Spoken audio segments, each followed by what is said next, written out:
Hello, everybody. Welcome to our ARCFEST this December 2021.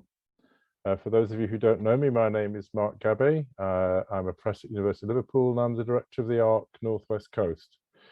And if you weren't expecting to hear that, then I'm afraid you're in the wrong meeting.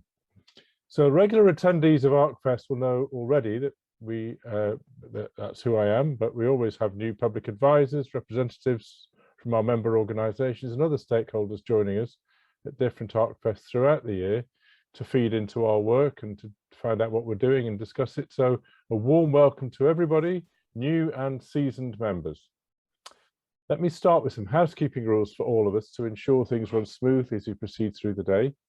This meeting will be recorded and attendees and speakers may appear on the screen during sessions. However, if you still feel uncomfortable about that, you can turn your video off. However, we would actively encourage you all to keep your camera on because I think it helps us make us feel included, especially during theme discussions and so that we can see each other. However, can I ask everybody to stay on mute to avoid any disruption with extraneous noises, unless of course you're speaking or about to speak. Please use the chat function on the side of the software for questions and answers. During all of the times that we're either together or in theme sessions later. If your comment doesn't get answered for any reason today, we will take the details and one of the team will get back to you as soon as we can and find the answer for you. Excuse me. As people are talking throughout the day, sometimes ARC staff behind the scenes will be adding links to websites or documents to complement what is being discussed. Rather than go into them then and there, and come out of the system, I suggest you copy and paste them onto a Word page or something to look at afterwards. If you miss any, please do use your usual email to contact us at the ARC. You shouldn't have to move away from the feed loop platform in any way during the ARCFEST. Please remain in this current platform and email the help desk with any technical queries. If you need any technical support during the event, one of my colleagues will post an email in the chat now with a phone number, and please keep this handy for the day in case you have any problems. A couple of important updates I want to provide you before we start formally. The first thing to say is this, we hope, will be our last entirely virtual ARCFEST. We're currently booking venues around the region for next year so that we'll be able to run hybrid events where guests can choose either to attend in person or access them remotely at home or from their workplace. All of this, of course, will be subject to the government's rules and regulations into COVID-19 and the various variants at the time. And the way that the hybrids will work is that we'll be running the sessions as we used to pretty much in the ARCFEST, and we'll film the main sessions. When we go into the breakout rooms, which remember what they are when they used to be actual rooms you sit around a table in, well, we'll be running parallel virtual breakout rooms for those who are online and face-to-face ones with usual facilitators walking around, cups of coffee and biscuits that you with a different one, but it wouldn't none left, that you can munch your way through as you discuss the things in the meeting.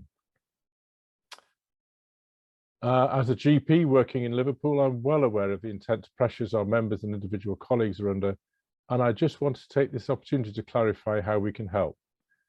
But before I do, I want to stress again the importance of our members engaging with us regularly. There are a number of ways to do this. I send out with Darren monthly member updates.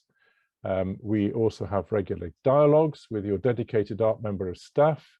We have the members forum, and of course we have the theme meetings in between the ARCFESTs where colleagues can vote on priorities that are presented to those meetings for research activity or implementation activity that's suggested to the theme. By investing just that little bit of extra time engaging with us, it yields huge benefits for both your organisation and the wider ARC membership. It means we all get to know what we're all doing and what our views and priorities are. We're also well aware how squeezed funding is for research development within our member organisations. And we also realise that there are limited opportunities at the moment within many organisations to invest in opportunities for capacity building for research for many of our colleagues in the workforce. And this makes it difficult for them to take out time to take part in our work. and there are many pressures and demands on everybody's time. But I strongly believe, and so do my colleagues, that doing the right research and implementing those findings to reduce health inequalities is really important, and it's something that we've all committed to working to together with our public, with our communities, with our patients. And we hope, therefore, that you agree that being an active member of ARC is a key way that we can help deliver those promises, as we're all here to try and do our best to reduce those health inequalities across our populations. The collaboration is its members, and unless we work together, we won't produce the outcomes we all want to see. So I'm going to just talk about some of the initiatives that we're doing together that we can work on, and I'm just going to share the screen and hope that that should now in a second be there for you, and I'm going to work through the slides. So we have, as I said, a number of member engagement opportunities. Get my mouse to move to the right screen. There we go. We have our what we call research development networks, and this is what the themes have pulled together, where we can talk about common priorities and develop grant applications around them. And as you can see, there's a link on the slide, and the slides will be made available to you that you can click on to find out what research development networks we have. They're in social prescribing, seaside health, digital health, mental health in the community, etc. And this is another way that we can help you, is that we can help you develop your organizational research priorities. And we vote together, as you know, at theme meetings and other opportunities on the suggestions when they've been built into a baseline proposal. We have a range of capacity building opportunities, the internships, which I'm sure everybody's aware of.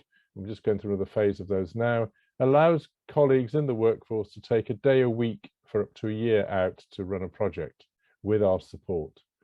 We have lots of methodological academic skills that we can help you access to help you develop a project and to work together on something. We also run virtual training and courses, both within our own ARC and elsewhere. We've been doing lots of work together on COVID-19, which you can find out about on our website. And as you know, we have regular theme meetings, we have the members forum, and we have the monthly engagement sessions with our core staff. So each lead from a member organization should be having those regular meetings once a month with an email or preferably a phone call meeting with a member of staff from the ARC, so that we can update you about what's going on. If those aren't happening, please contact us and we'll make sure that they do. As you know, one of the things that we do as an ARC is that we publish. You know, publish and be damned is used to be the mantra for academics. We're a bit more sophisticated than that now, but we do still publish our findings regularly in journals. And as you can see from this slide, we've now published nearly 140 papers, and if you count all the ones that are in press and actually with journal editors, we're over 150 now. So we've, in 2 years of the ARC, published as many papers as we managed in 5 years plus of the clerk. So we're doing a lot of publishing. And as you can see, the citations number here means how often other people around the world are quoting our research in their papers. So we're getting a good bite here. And if you want to find out more about that, there's a new resource we're just launching called the Publications Metadata Augmentation Tool, or PUMA for short, where we pulled all of our papers together, and you can find out everything that we're doing from there and search on different ways. So please do have a look at that. And as you can see, we've got some data. We've used an example here from dementia, which you can search on. And if you do that, you can search our publications using keywords to find out what we're doing in a space that may be of interest to you, and then the link to a particular paper will come up. So please do get involved with our research development networks. As I've said, we've got digital healthcare, social prescribing, mental health and well-being, tackling inequalities in seaside towns and communities.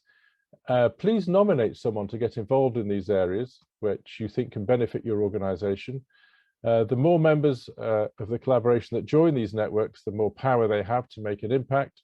And as I say, what we're doing in those is we are pulling together to decide what the research questions are that we wish to answer, and then to pull together a competitive grant application to bring that investment into the Northwest Coast so that we can do high quality research together. These networks are open to non-members of the ARC as well. It's not confined to the ARC. So when we know of an organization or a group that's particularly interested in that area, we will invite them along to that network as well. It's a way of building those networks, building that hub of intelligence to share information on what we want to do, where we might get the money from, how we can work together. I think that's everything I want to say this morning. If you want to find out what we've been doing in COVID-19, please do visit our website. We're involved in the National Long COVID Trial. That's something that I'm doing with colleagues in UCLan and other colleagues in the ARC in Liverpool. We've been trialing a lot around COVID testing and Liverpool projects. We've also been looking at the impact of the pandemic on mental health. A lot of work at looking at the impact of the pandemic on social care, particularly for people living with dementia and their carers.